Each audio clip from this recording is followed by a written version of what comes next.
жаңағы ән күйді тыңдағанда да енді ол әйелім оны сезінбесе өз жүрегімен, ол сезінбесе бәрібір іштегі нәрестеге бармайды.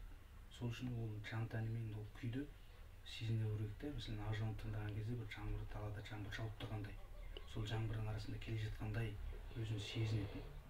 Сол арқылы ол іштегі нәрестеге барады да, ананың көңіл күйі іштегі балаға бірден бір әсер етеді. Жаңағы табиғатта жүргені, жаңағы күй тыңдағаны, соны жан тәнімен тыңдаса, ол ішіндегі балаға да жан тәнімен өтеді.